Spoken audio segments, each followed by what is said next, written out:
Yeah, check short, guys. Here it is, 2014 Charger, guys. I was summoned out here. I have a new key right here. I got a program for this car. It was towed in. It was put right here. There's only one problem, guys. The only way to program the key is I have to get in it. All right, now I cannot get in it, guys. The door is locked.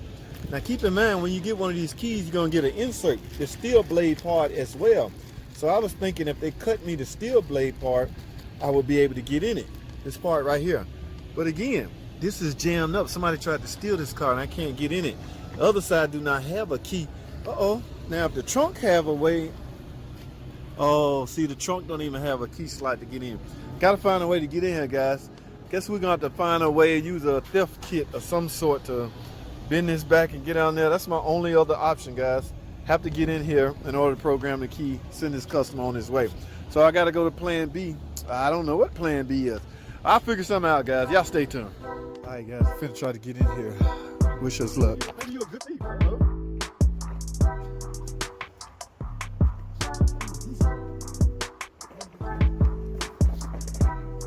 It's like a heart transplant thing. It blows up, doesn't it? Ah, come on, man. Ah, vacation. We got 2 hours. They had to shut it down. So we're getting all that overtime.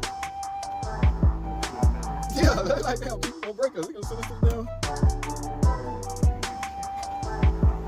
You reaching for the lock? The lock?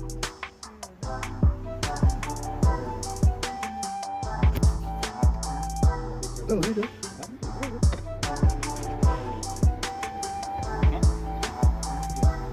Oh, you almost got. Ah!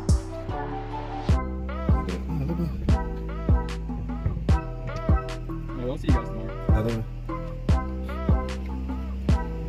Come on, baby. Right there.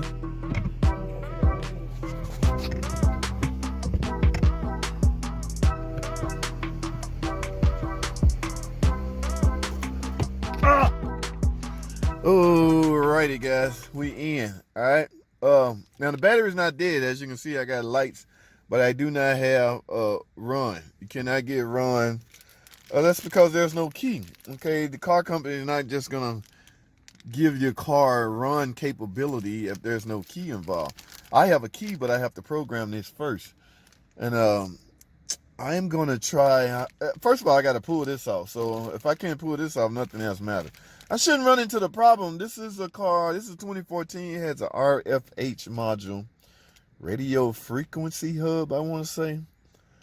So that hub was giving a 4-digit PIN code that this key has to be programmed to. And a lot of guys always ask me, where do you get your code? The only place I know, guys, is any particular Chrysler, Jeep, or Dodge, Ram dealership, parts department. Now, will they just give you your code? I think you got to have proof of ownership or something like that. I'm not sure, but it's your code you're entitled to. And be careful, because the newer the car, the less likely your code gonna last. Like they call them rolling skim code. And the code's not gonna last forever. Like I said, it's depending on the year of the car. Like a 2012 model, that code is married to your car, so you can just keep it in the glove box. All right, so let me get this thing programmed. I don't even know if this car run, guys. Remember, it was towed in. Yes, I'm not afraid. I'm gonna try to upsell this. We didn't do no damage to the door trying to get in it. First, we had to get in it. All right, so I need my recording device to actually access the RFH module. And remember, guys, I said this before, I'm gonna say it again. This is a good feature that they put in place, because I don't know of any other way you could have done it. Imagine if you come to a car to program it and you must go into the run position. Okay, you have to go into the run position in order to program. That would be bad, because if that's the case, you need a key to get into the run position. If the key is lost, that point is irrelevant, right? Right. So they make it to where the RFH module is still alive on the bus network, even with power being lost. Not power being lost, but you're not in the run position. So if I hook up my scan tool now and try to access the modules, there's a couple of modules that will be actively alive on the bus. Blue means you're alive. Red means, of course, you're dead. Not, so to speak, dead, but because there's no power supply, it's not showing alive. So yes, that is a good feature to have.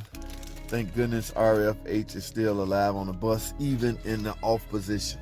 Okay, now I'm talking too much. Let me get this key program. I need my recording device. Y'all stay tuned. I'll try to get you some screenshots. All right, let's get it.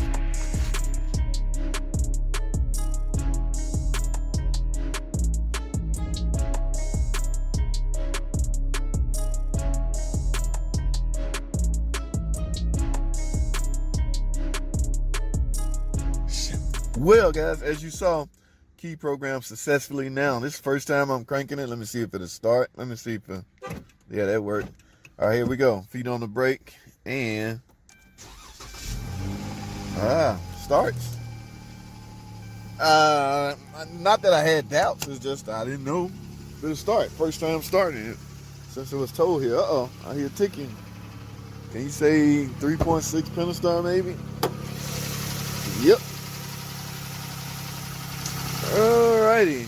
Now, there was only towed in for a key, guys, but you know me and the rules here. We have to look this thing over, see if there's anything.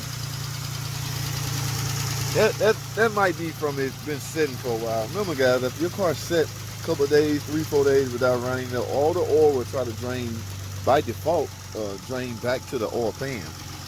No matter what kind of anti-drain back valves attached to it, it's just nature. Over time, all of the oil that's in your heads and everything will make its way back to the oil pan. See, it's quieting down a little bit. So yeah, don't panic if you start your car 3 days later and it's making a ticking noise. All right, so let me go dry this thing. Oil filter adapter housing look like somebody just replaced that. So, hey, guys, look like we had some front end damage. That looked like a new cradle. So be careful what you dig into. It might don't open up a can of worms. All right, that's all I have, man. Unless something else pop up. So let me go dry this thing. See what happens. Y'all stay tuned.